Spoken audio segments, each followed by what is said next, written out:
जय हिंद दोस्तों। आज के इस इम्पॉर्टेंट लेक्चर में हम सभी डिस्कस करेंगे 3 सितंबर 2025 के करेंट अफेयर्स को। तो आप इस पूरे लेक्चर को बहुत ही ध्यान से लास्ट तक जोड़ देखिएगा। लास्ट में आपसे क्वेश्चन पूछा जाएगा जिसका आंसर कमेंट बॉक्स में बताना है। तो चलिए आज का पहला और इम्पॉर्टेंट क्वेश्चन डिस्कस करते हैं। क्वेश्चन क्या है, देश के नए महालेखा नियंत्रक का पदभार किसने ग्रहण किया है, यानी भारत के नए महालेखा नियंत्रक कौन बने हैं। आंसर हो जाएगा TCA कल्याणी। तो TCA कल्याणी को अभी हाल ही में महालेखा नियंत्रक बनाया गया है और ये 29वें नंबर की महालेखा नियंत्रक बनी है। कल्याणी ने इससे पहले रक्षा, वित्त और गृह मंत्रालय में भी काम किया हुआ है। तो व्यय विभाग में महालेखा नियंत्रक होता है जो कि भारत सरकार के प्रधान लेखा सलाहकार के रूप में काम करता है। एक और नियुक्ति आपको याद रखनी है नियंत्रक एवं महालेखा परीक्षक की, यानी CAG की। तो वर्तमान में CAG कौन है? के संजय मूर्ति, जो कि 15वें नंबर के हैं। यहाँ पर दोस्तों के संजय मूर्ति है। दोस्तों कुछ प्रमुख आर्थिक वाणिज्यिक संस्थानों या संगठनों के प्रमुख भी डिस्कस करते हैं। जैसे फिक्की के महासचिव कौन है? शैलेश पाठक। फिक्की के अध्यक्ष कौन है? हर्षवर्धन अग्रवाल। एसोचैम के अध्यक्ष हैं संजय नायर। एसोचैम के महासचिव हैं मनीष सिंघल। भारतीय उद्योग परिसंघ के अध्यक्ष हैं राजीव मेमानी। इफ्को के अध्यक्ष हैं दिलीप संघानी। नेस्कॉम के अध्यक्ष हैं सिंधु गंगाधरन। बॉम्बे स्टॉक एक्सचेंज के CEO हैं सुंदर राममूर्ति। और भारतीय यूनिट ट्रस्ट के अध्यक्ष हैं लियो पुरी। और नेशनल स्टॉक एक्सचेंज के CEO हैं आशीष कुमार चौहान। तो ये दोस्तों आर्थिक वाणिज्यिक संस्थानों या संगठनों के प्रमुख हैं। अगला क्वेश्चन डिस्कस करते हैं, भारत और अमेरिका के बीच संयुक्त सैन्य अभ्यास युद्ध अभ्यास 2025 का आयोजन कहाँ किया जाएगा। तो इसका आयोजन अलास्का अमेरिका में किया जा रहा है। इसके लिए भारतीय सेना वहाँ पर पहुँच गई है। दोस्तों ये जो युद्ध अभ्यास नामक जो सैन्य अभ्यास है ये 1 से 14 सितंबर 2025 तक आयोजित किया जाएगा फोर्ट वेनराइट अलास्का अमेरिका में। यह इसका 21वां संस्करण है और इसकी जो शुरुआत है यानी कि ये जो युद्ध अभ्यास नामक संयुक्त सैन्य अभ्यास है ये 2004 में शुरू हुआ था। इसका उद्देश्य है संयुक्त राष्ट्र शांति अभियानों के लिए तैयारी मजबूत करना। और ये अभ्यास ऐसे समय पर हो रहा है जब भारत और अमेरिका के व्यापारिक संबंधों में तनाव है, यानी टैरिफ विवाद चल रहा है। ऐसे समय पर ये युद्ध अभ्यास हो रहा है, इसलिए ये काफ़ी इम्पोर्टेंट हो जाता है। भारत और अमेरिका के बीच कौन कौन से युद्धाभ्यास आयोजित किए जाते हैं? तो इसमें युद्धाभ्यास है, वज्र प्रहार है, टाइगर ट्रायम्फ है, टाइगर क्लॉ है। टाइगर क्लॉ के बारे में आपको ये याद रखना है कि 2025 में इसका पहला एडिशन हुआ है और ये भारत में ही हुआ है। मालाबार अभ्यास भारत, अमेरिका, जापान और ऑस्ट्रेलिया के बीच होता है। तो ये कुछ प्रमुख मिलिट्री एक्सरसाइज हैं जो कि भारत और अमेरिका के बीच होती हैं। बढ़ते हैं अगले क्वेश्चन की तरफ। वैश्विक शांति सूचकांक 2025 में सबसे अशांत देश कौन है? यहाँ पर आपको याद रखना है सबसे अशांत देश की बात कर रहे हैं। आंसर हो जाएगा इसका रूस। ठीक है, तो अभी जो वैश्विक शांति सूचकांक 2025 जारी किया गया है इसमें सबसे अशांत देश रूस को बताया गया है। ठीक है, ये इंडेक्स किसने जारी किया है? Institute for economics and peace नामक संस्थान है इसको जारी किया है। यह इसका 19वां संस्करण था। 163 देश इसमें शामिल किए गए थे। भारत की जो रैंक बताई गई है वो 115 बताई गई है। एशिया का सबसे शांतिपूर्ण देश बताया गया है सिंगापुर को। और अगर हम टॉप 10 की बात करें तो सिंगापुर 6वें स्थान पर है। ये जो इंडेक्स तैयार किया गया है इसमें कौन कौन से पॉइंट देख करके तैयार किया गया है? सामाजिक सुरक्षा, आंतरिक और बाह्य संघर्ष और सैन्यकरण की स्थिति। ठीक है, तो इन 3 आधार पर यह सूचकांक जारी किया गया है।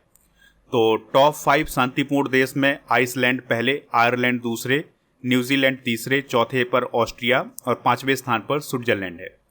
ठीक है, और 163वें स्थान पर यानी सबसे नीचे कौन है? रूस। यानी सबसे अशांत देश कौन है? रूस।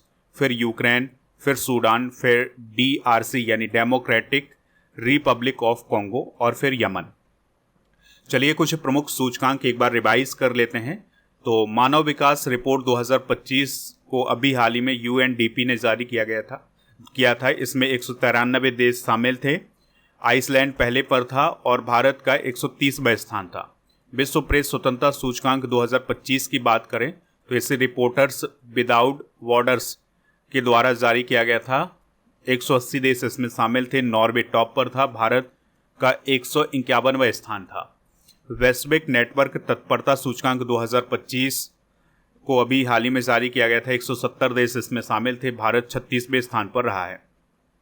19वीं द वेल्थ रिपोर्ट 2025 को नाइट फ्रैंक ने जारी किया था। अमेरिका टॉप पर, भारत चौथे स्थान पर रहा है। भ्रष्टाचार धारणा सूचकांक 2024 की बात करें तो ट्रांसपेरेंसी इंटरनेशनल के द्वारा जारी किया गया था। इसमें 180 देश शामिल थे। डेनमार्क टॉप पर रहा है और भारत का 96वां स्थान रहा है।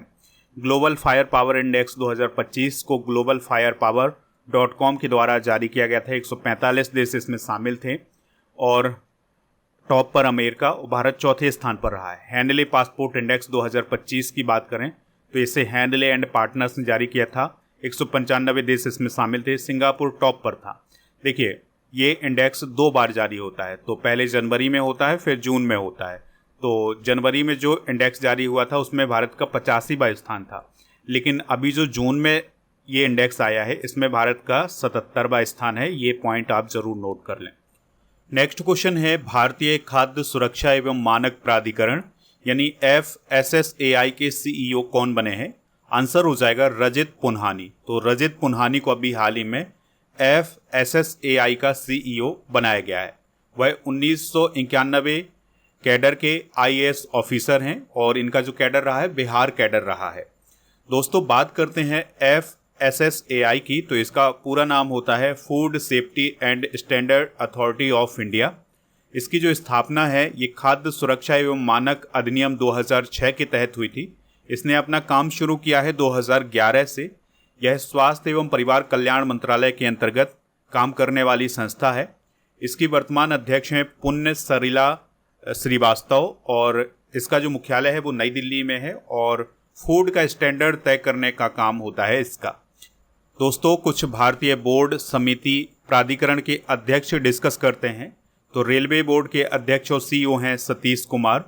भारतीय प्रतिभूति एवं विनिमय बोर्ड यानी सेबी के अध्यक्ष हैं तुहिन कांता पांडे और केंद्रीय फिल्म प्रमाणन बोर्ड के CEO हैं रविंद्र भाकर और नागरिक उड्डयन सुरक्षा ब्यूरो के महानिदेशक हैं राजेश निर्वाण और CBDT के अध्यक्ष हैं रवि अग्रवाल। CBIC के अध्यक्ष हैं संजय कुमार अग्रवाल।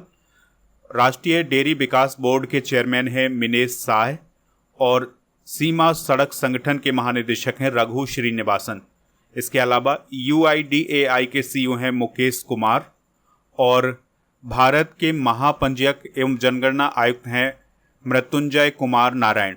इसके अलावा लोक लेखा समिति के अध्यक्ष हैं KC वेणुगोपाल। अगला क्वेश्चन है, मिचेल स्टार्क किस देश के क्रिकेट खिलाड़ी हैं जिन्होंने T20 इंटरनेशनल से संन्यास ले लिया है? आंसर हो जाएगा ऑस्ट्रेलिया। तो ऑस्ट्रेलिया के क्रिकेटर मिचेल स्टार्क ने अभी हाल ही में T20 इंटरनेशनल क्रिकेट से संन्यास ले लिया है। वह एक तेज गेंदबाज थे, इस बात को आप याद रखिएगा। यह फैसला टेस्ट और 2027 में होने वाले वनडे वर्ल्ड कप पर फोकस करने के लिए लिया गया है। उन्होंने अपना आखिरी T20 मुकाबला 2024 में खेला था और दोस्तों उन्होंने 65 T20 मैच खेले हैं जिसमें उन्होंने 79 विकेट लिए हैं। इस प्रकार से वो ऑस्ट्रेलिया के लिए T20 में दूसरे सबसे ज़्यादा विकेट लेने वाले गेंदबाज हैं। हाल ही में संन्यास लेने वाले खिलाड़ियों को डिस्कस करते हैं।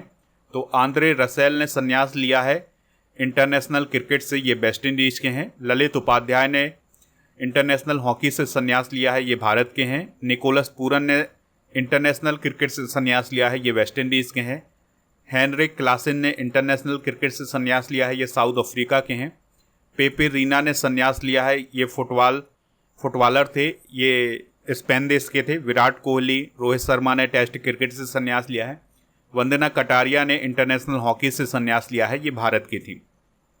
बी सुमित रेड्डी ने बैडमिंटन से संन्यास लिया है। मुशफिकुर रहीम ने वनडे क्रिकेट से संन्यास लिया है, ये बांग्लादेश के थे। अचंता शरद कमल ने टेबल टेनिस से संन्यास लिया है, ये भारत के थे। स्टीव स्मिथ ने वनडे क्रिकेट से संन्यास लिया है, ये ऑस्ट्रेलिया के थे। रिद्धिमान साहा ने क्रिकेट के सभी फॉर्मेट से संन्यास लिया है, ये भारत के थे। सिमोना हालेप ने टेनिस से संन्यास लिया है, ये रोमानिया की थी। और चेतेश्वर पुजारा ने अभी हाल ही में इंटरनेशनल क्रिकेट से संन्यास लिया है। इसके अलावा दोस्तों अभी आर अश्विन ने आईपीएल से भी संन्यास लिया है, ये पॉइंट भी आप नोट कर लें। अगला क्वेश्चन है, भारतीय सेना द्वारा गठित की जा रही नई कमांडो बटालियनों का नाम क्या है? आंसर हो जाएगा भैरव। तो भारतीय सेना द्वारा एक नई बटालियन बनाई जा रही है जिसका नाम क्या होगा? भैरव होगा। तो चाइना और पाकिस्तान का जो बॉर्डर है वहां पर इसको तैनात किया जाएगा। प्रत्येक बटालियन में 250 सैनिक होंगे और जो पैदल सेना के सैनिक होंगे। इन बटालियनों को ड्रोन निगरानी और सामरिक उपकरणों, मतलब जो उन्नत तकनीक है उससे लैस किया जाएगा। क्वेश्चन है, बैडमिंटन विश्व चैंपियनशिप 2026 की मेजबानी किस शहर को मिली है? तो नई दिल्ली को ये मेजबानी मिली है, यानी कि 2026 में बैडमिंटन विश्व चैंपियनशिप का आयोजन नई दिल्ली में किया जाएगा। तो भारत 17 साल बाद इस टूर्नामेंट की मेजबानी करने वाला है। इससे पहले ये टूर्नामेंट 2009 में हैदराबाद में आयोजित किया गया था। आगामी खेल प्रतियोगिताएं डिस्कस करते हैं। तो FIDE chess world cup 2025 Goa Bharat में आयोजित किया जाएगा। महिला क्रिकेट विश्व कप 2025 भारत श्रीलंका में। क्रिकेट एशिया कप 2025 संयुक्त अरब अमीरात में। राष्ट्रमंडल भारोत्तोलन चैंपियनशिप 2025 अहमदाबाद में हुई है। 23वां राष्ट्रमंडल खेल 2026 ग्लासगो स्कॉटलैंड में। और 2026 का फीफा फुटबॉल विश्व कप अमेरिका, मैक्सिको, कनाडा में होगा। 2030 का ये होगा मोरक्को, पुर्तगाल और स्पेन में। और 2034 का होगा सऊदी अरब में। 2027 का फीफा महिला विश्व कप होगा ब्राज़ील में। इसके अलावा फीफा महिला विश्व कप 2031 होगा अमेरिका में। 2035 होगा यूनाइटेड किंगडम में। फीफा क्लब विश्व कप 2025 होगा यूएसए में। फीफा अंडर 20 पुरुष विश्व कप 2025 चिली में होगा। यूईएफए महिला यूरो कप 2025 होगा स्विट्जरलैंड में। एएफसी महिला एशिया कप 2026 ऑस्ट्रेलिया में। एएफसी महिला एशिया कप 2029 उज्बेकिस्तान में होगा। नेक्स्ट क्वेश्चन है, क्रोकोथेमिस एरिथ्रिया ड्रैगन फ्लाई को कहाँ पुनः खोजा गया है?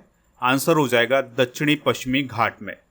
तो केरल और तमिलनाडु के ऊंचे पर्वतीय 16 यानी कि पहाड़ी घास के मैदान में अभी हाल ही में क्रोकोथेमिस एरिथ्रिया यानी जो एक प्रकार की दुर्लभ ड्रैगन फ्लाई है उसकी फिर से खोज की गई है। कुछ इंपॉर्टेंट करेंट अफेयर्स डिस्कस करते हैं। तो फ्रांस के वैज्ञानिकों ने एक दुर्लभ रक्त समूह की खोज की है जिसका नाम है ग्वादा नेगेटिव या जी नेगेटिव।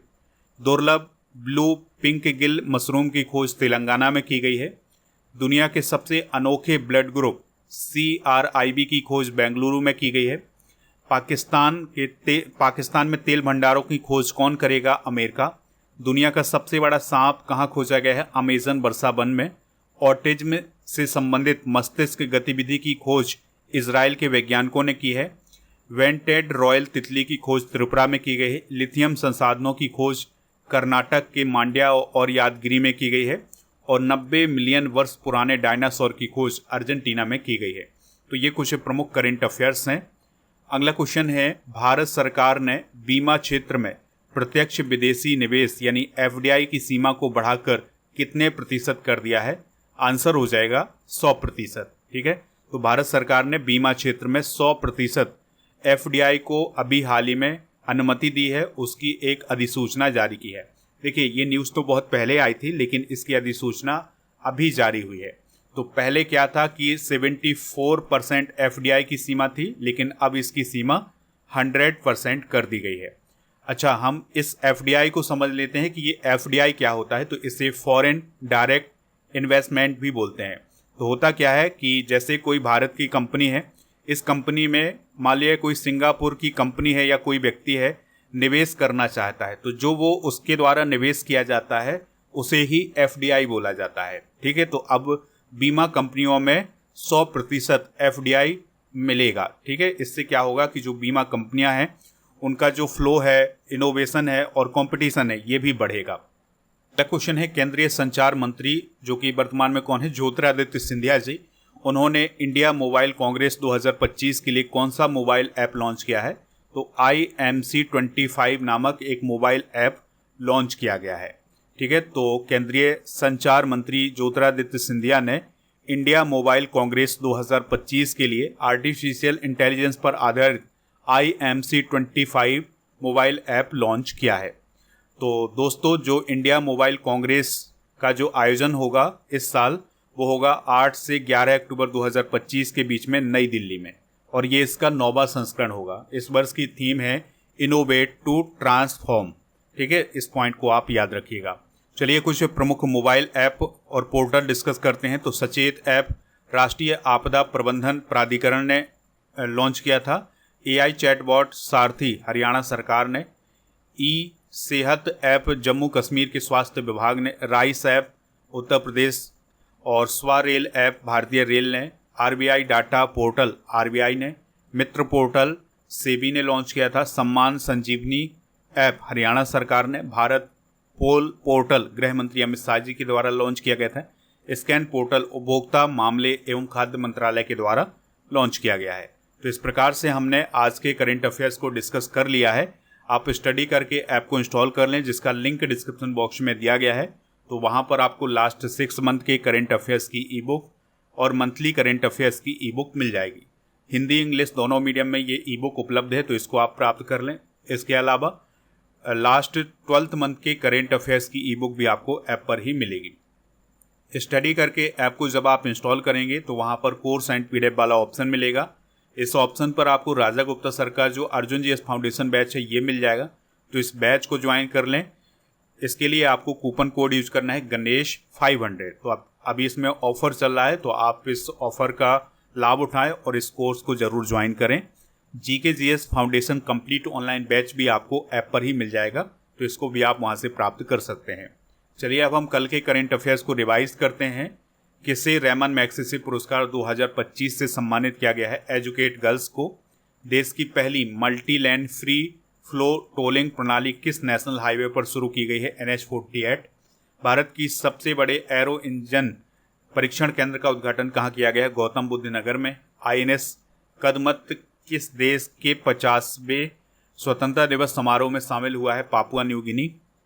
किस देश में भूकंप आने से लगभग 800 लोगों की मौत हुई है? अफगानिस्तान। सेना ने युद्ध कौशल 3.0 बहु क्षेत्रीय अभ्यास का आयोजन कहाँ किया है? अरुणाचल प्रदेश।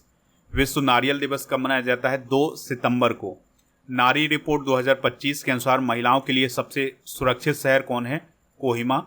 विश्व बैडमिंटन चैंपियनशिप 2025 में सात्विक साईराज रंकीरेड्डी और चिराग शेट्टी की जोड़ी ने कौन सा मेडल जीता है? तो उन्होंने ब्रॉन्ज मेडल जीता है। और राष्ट्रीय सांख्यिकी कार्यालय यानी NSO द्वारा जारी ताज़ा आंकड़ों के अनुसार भारत की GDP वृद्धि दर कितनी है? 7.8%।